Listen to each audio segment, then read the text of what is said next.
प्यारे बच्चों Sat Sri Akal. Easy learning Punjabi classes विच नीलम रहेजा वालों तुहाडा स्वागत है। अज आपां इस वीडियो दे विच भाई वीर सिंह जी वालों लिखी कविता टुकड़ी जग तो न्यारी दी व्याख्या करांगे, पर उस तो पहला आपां भाई वीर सिंह जी बारे जानकारी लवांगे। भाई वीर सिंह जी आधुनिक पंजाबी साहित्य के पितामह मन्ने जाते हैं। आप एक सरबांगी साहित्यकार सन। आप का जन्म अमृतसर विखे डॉक्टर चरण सिंह के घर होया।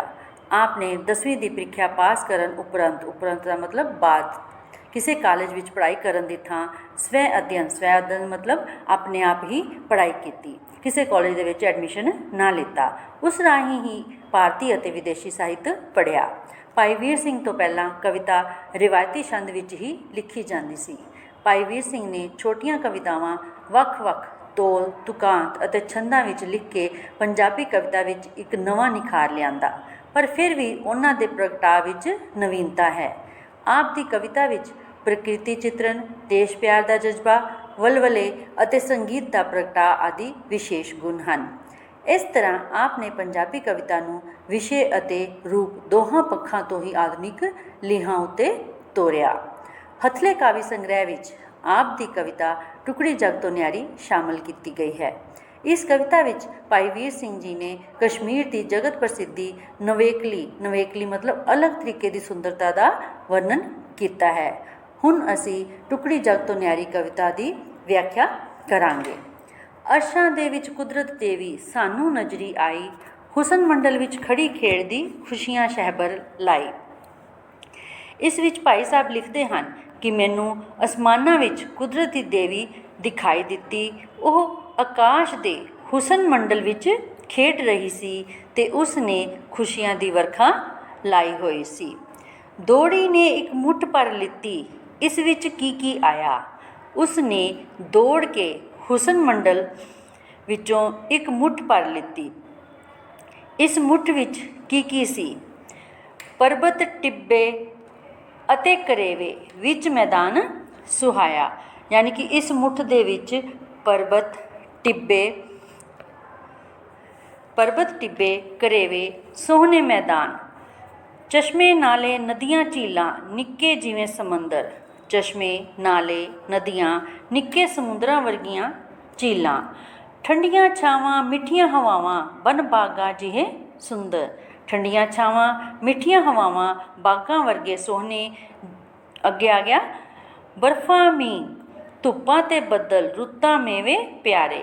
जंगल बर्फां मींह धुप्पां बदल रुत्तां ते प्यारे मेवे सन।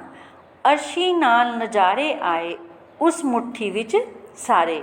इन्हां दे नाल ही उस मुट्ठी दे विच सारे आसमानी नज़ारे भी आ गए। उस दी मुट्ठी दे विच, मैं दोबारा रिपीट कर रही हाँ, उस दी मुट्ठी दे विच की सी?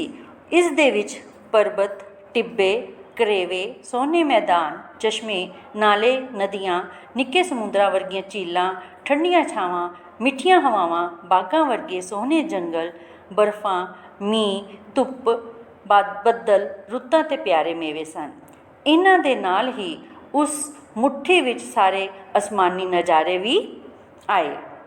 सोहनी ने आसमान खड़ो के धरती वाल तका के, यानी कि सोहनी ने आसमान ते खड़ो के, सोहनी किस वास्ते वरत्या गया है?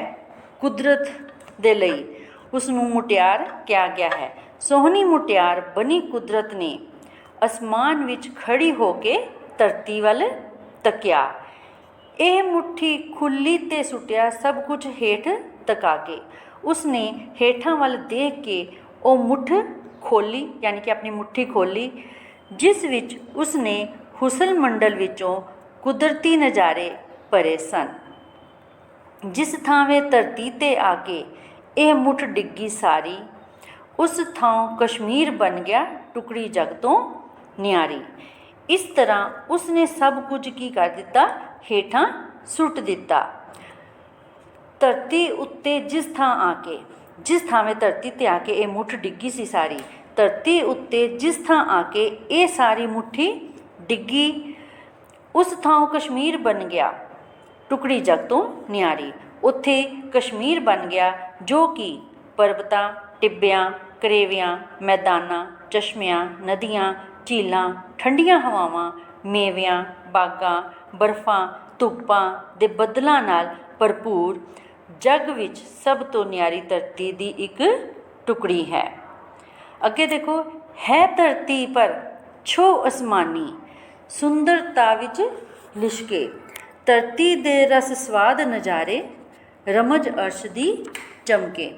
ਇਸ ਵਿੱਚ ਭਾਈ ਸਾਹਿਬ ਲਿਖਦੇ ਹਨ ਕਿ ਕਸ਼ਮੀਰ ਭਾਵੇਂ ਧਰਤੀ ਦਾ ਇੱਕ ਟੁਕੜਾ ਹੀ ਹੈ, ਪਰ ਆਪਣੇ ਅਦੁੱਤੀ ਹੁਸਨ ਯਾਨੀ ਕਿ ਅਲੱਗ ਤਰੀਕੇ ਦੇ ਹੁਸਨ ਕਰਕੇ ਇਸ ਨੂੰ ਅਸਮਾਨੀ ਛੋਹ ਲੱਗੀ ਪ੍ਰਤੀਤ ਹੁੰਦੀ ਹੈ।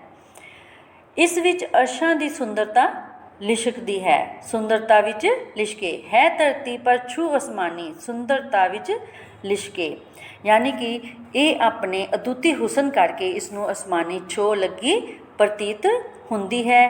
ਇਸ ਤਰ੍ਹਾਂ ਅਰਸ਼ਾਂ ਦੀ ਸੁੰਦਰਤਾ ਲਿਸ਼ਕਦੀ ਹੈ। ਧਰਤੀ ਦੇ ਰਸ ਸਵਾਦ ਨਜ਼ਾਰੇ, ਰਮਜ ਅਰਸ਼ ਦੀ ਚਮਕੇ। ਧਰਤੀ ਦੇ ਰਸ ਤੇ ਸਵਾਦ ਨਾਲ ਭਰੇ ਇਸ ਦੇ ਨਜ਼ਾਰਿਆਂ ਵਿੱਚੋਂ ਕਿਸੇ ਅਸਮਾਨੀ ਭੇਤ ਦਾ ਅਨੁਭਵ ਪ੍ਰਾਪਤ ਹੁੰਦਾ ਹੈ। ਭਾਵ ਕਸ਼ਮੀਰ ਦੀ ਸੁੰਦਰਤਾ ਅਦਭੁਤ, ਵਿਸਮਾਦਮਈ ਅਤੇ ਰੱਬੀ ਹੈ।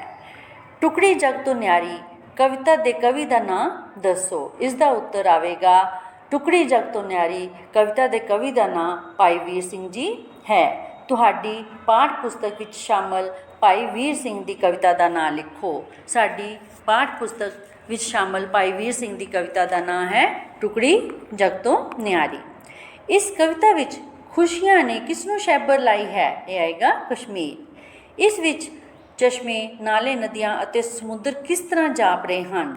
ਇਹ ਇਸ ਤਰ੍ਹਾਂ ਜਾਪ ਰਹੇ ਹਨ, ਇਹ ਕੁਦਰਤ ਦੇ ਅਸਮਾਨੀ ਯਾਨੀ ਕਿ ਕੁਦਰਤ ਦੇ ਨਜ਼ਾਰਿਆਂ ਦੇ ਇਸ ਦੇ ਵਿੱਚ ਅਲੱਗ ਹੀ ਤਰੀਕੇ ਦੇ ਨਜ਼ਾਰਿਆਂ ਦੇ ਜਾਪ ਰਹੇ ਹਨ। ਇੰਝ ਲੱਗ ਰਿਹਾ ਹੈ ਕਿ ਉਹ ਇੱਕ ਅਲੱਗ ਹੀ ਨਿਆਰੀ ਧਰਤੀ ਹੈ, ਉਹ ਇੱਕ ਅਲੱਗ ਹੀ ਟੁਕੜੀ ਹੈ। ਇਸ ਕਵਿਤਾ ਅਨੁਸਾਰ ਮੁੱਠੀ ਵਿੱਚ ਕੀ ਆਇਆ ਹੈ? ਇਸ ਕਵਿਤਾ ਦੇ ਅਨੁਸਾਰ ਮੁੱਠੀ ਦੇ ਵਿੱਚ ਸਾਰੇ ਕੁਦਰਤੀ ਨਜ਼ਾਰੇ ਆਏ ਹਨ।